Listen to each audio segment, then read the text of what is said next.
I started working in cultural exchange, and that was magic for me. My name is Zenka, and this week we have a very special guest in the Purpose Lab.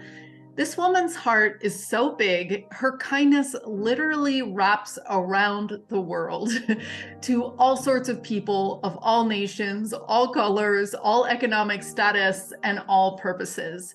She is making big change, and we're excited to tell her story here.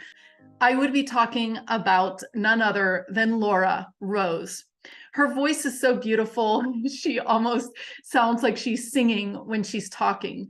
And she's left an incredible legacy. And she comments that she's only now finding her purpose.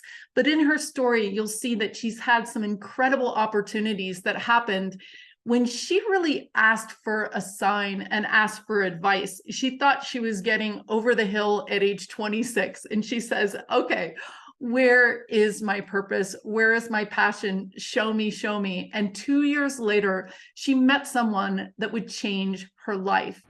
And I looked at this box of files and I thought,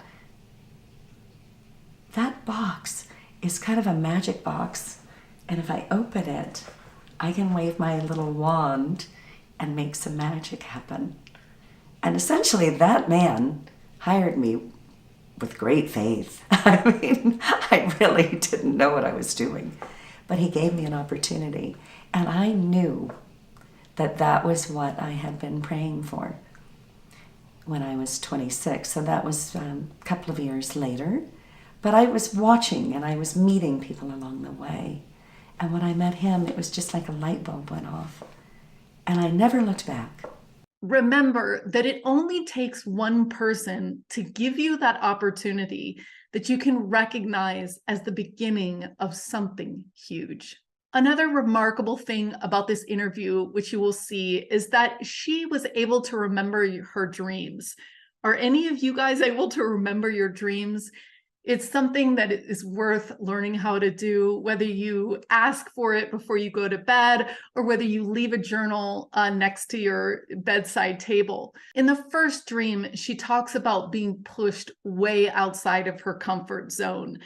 When I was about 10 years old, I had a dream that I lived in this beautiful cottage, this incredibly beautiful cottage.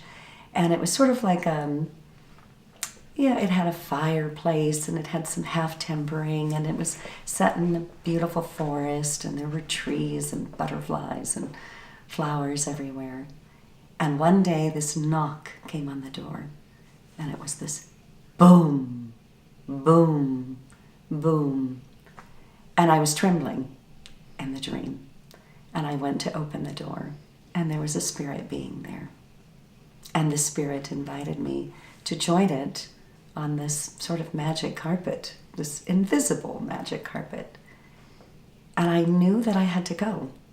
So I got behind it and I put my arms around him and we took off and we looked down and the house became smaller and smaller and smaller.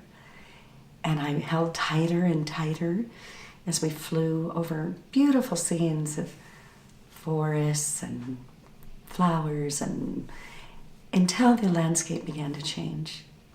And I realized that I was over devastation, probably World War II Germany. And I began to cry. And the spirit being said to me, you will have a choice in your life to stay in your beautiful cottage or to go out into the world and make a difference. Traveling opens people to their purpose, to their calling. Moving out of your comfort zone is the number one thing that every one of us can do to have a deeper connection with the world around us. But I believe that we've gone through an evolutionary path over millions and millions of years. And if Homo erectus was part of it and Homo sapien is now where we're at, what's to say that that's the last step? The point is that we are so brilliant, and the only thing that's standing between ourselves and what our true potential is our own inability to believe in what's possible. And I truly believe that we are on the threshold of being extraordinary and bringing the extraordinariness that we have within each of us to a culminating point. For more, watch the full episode, which will be aired on Monday. Or you can find this story on our podcast, Awaken Your Purpose. To find your passion and purpose, join us at hollowmovement.net/purpose.